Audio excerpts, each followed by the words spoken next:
know what I should believe. No, you just have to be clear on what you should do. You've spent long enough living in lies, Branya. This is your chance to break out of the cage.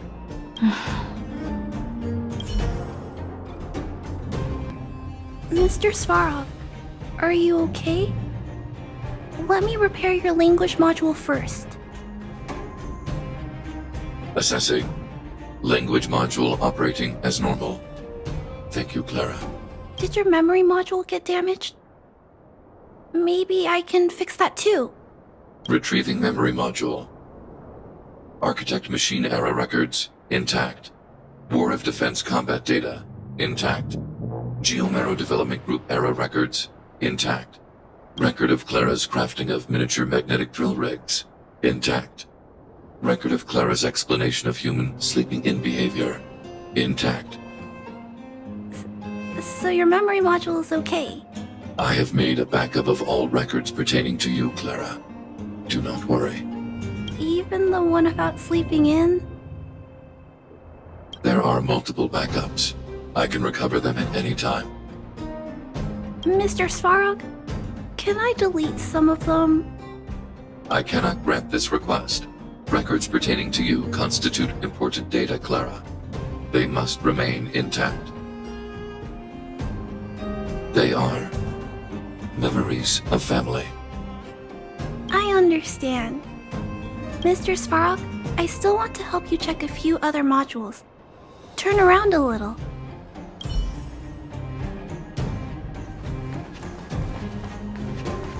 Equilibrium. The universe should be in equilibrium.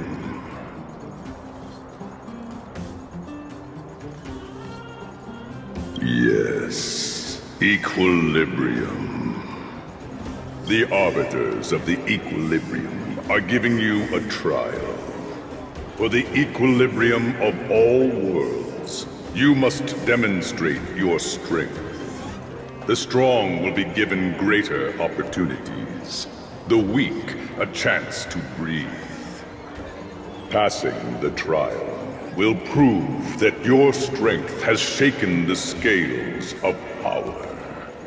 Worlds will change, and thus equilibrium. You will encounter stronger enemies, harder puzzles, and greater rewards. After equilibrium, you will go on to face yet more trials.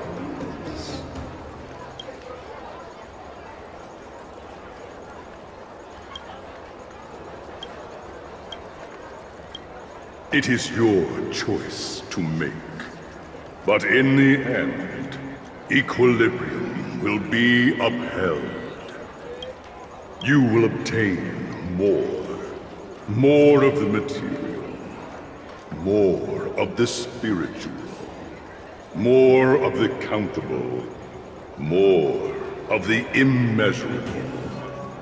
What is obtained will be in proportion to your strength, and thus in equilibrium.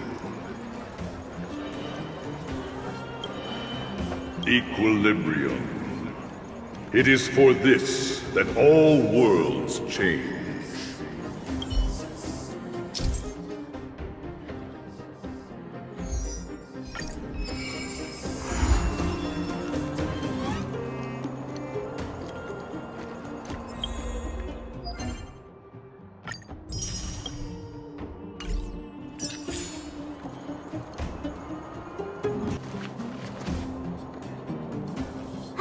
Well, now that we're done with that whole situation in the underworld, we can finally look for the Stellaron.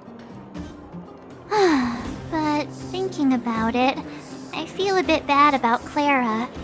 We promised her that our talks with Svarog would go peacefully. You tried your best to persuade him.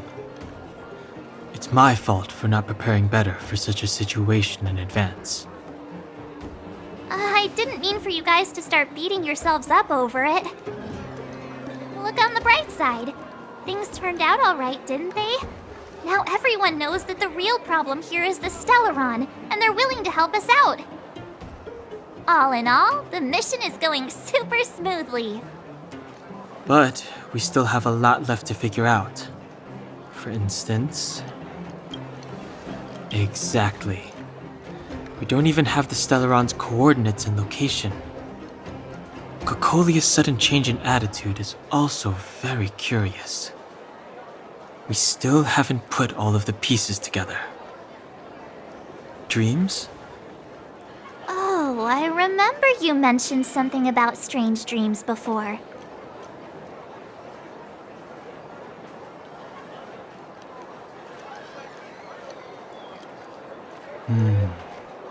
All three dreams were the same, with Cocolia and that other voice.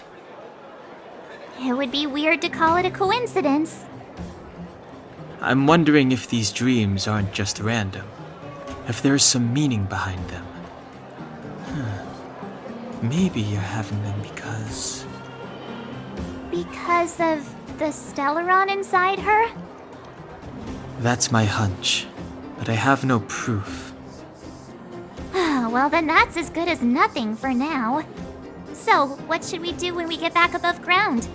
After all this talk, we're still back at square one. We solve a puzzle one piece at a time. Let's get some rest. We'll talk to Wildfire tomorrow and get to the bottom of this. Also, there's still one more key character we haven't talked to yet. Her connection to Cocolia may be the key to cracking this mystery.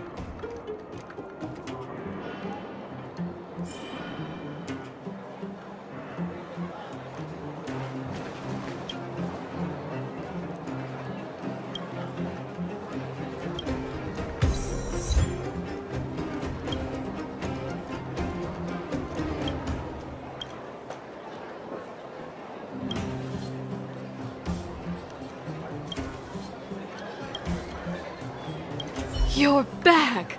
I've heard from Wildfire that you helped resolve that whole situation with Svarog. Amazing. It must have been exhausting. Please have some food and get a good night's rest.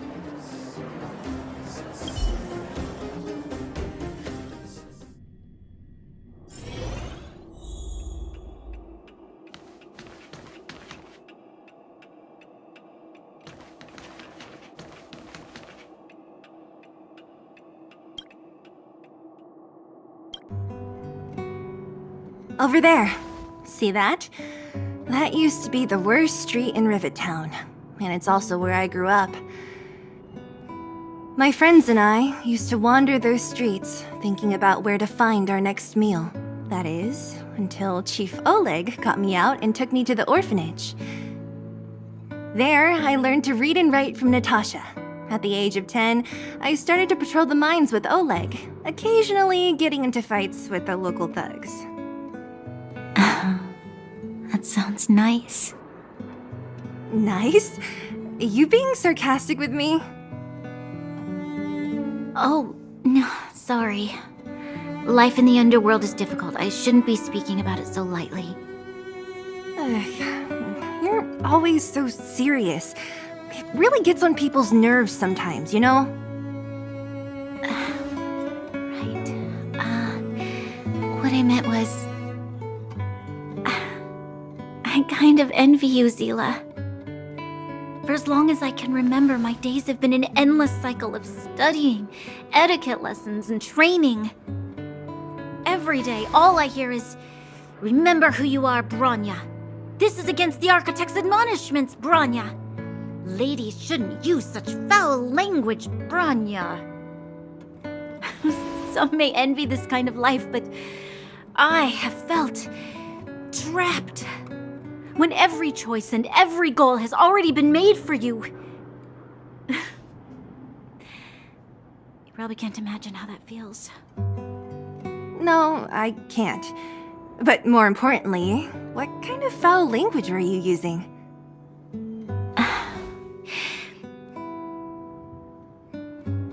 In the name of the Architects, I shall stick this spear into your nostril. That's it? Oh, that's nothing. Looks like I'll have to teach you some underworld slang before you go back. No, that won't be necessary. It'll be better than poking people's nostrils, at least. I never thought that I'd be here having a heart-to-heart with the future Guardian. As a kid, I didn't meet many people who lived in the overworld. I only heard stories from the grown-ups and figured you were all just a bunch of cold snobs. I've heard from some Silvermane veterans that before the orders were made to seal off the underworld from the overworld, there was no difference between the two places. Everybody ate the same food, chatted about the same topics, celebrated the same festivals.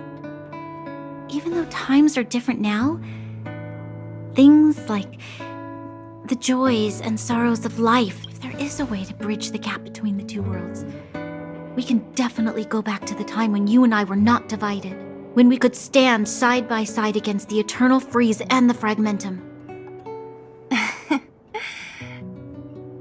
I'm not like you. I don't have that many grand plans for the future. But if that's the future you want, I'm willing to build this bridge with you. Thank you, Zila.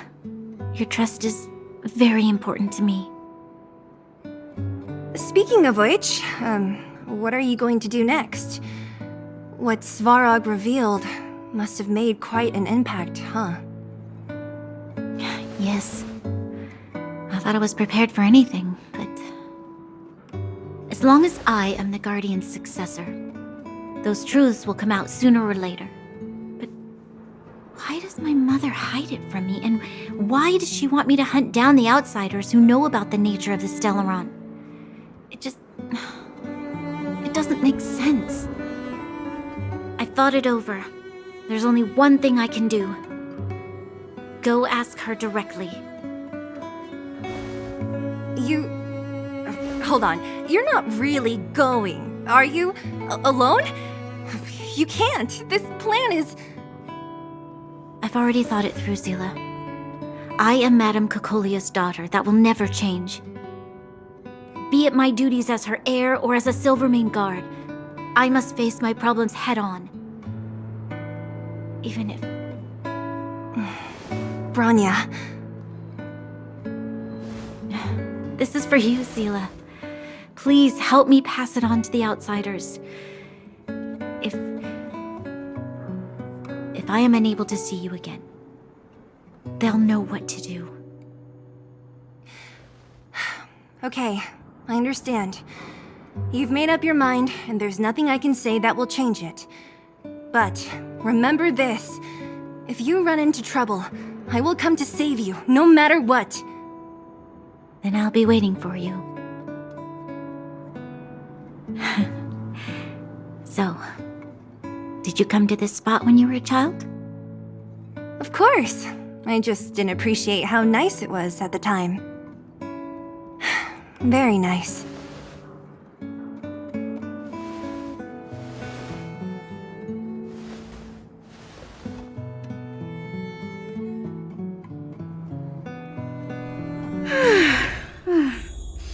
That was a good sleep. I should go meet up with March and Denhong.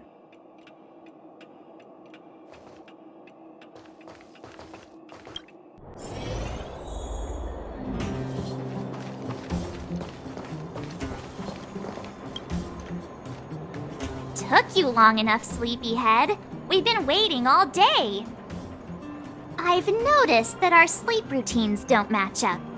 You either keep getting up in the middle of the night or snoozing away until the day's almost out. Unacceptable. You gotta work on your teamwork. Did you have a dream again last night? Huh, that's weird. I bet the conductor won, right? Well then, let's go find Wildfire to discuss our next move and see if they have any new discoveries. Let's go! I can't wait to finally get back above ground!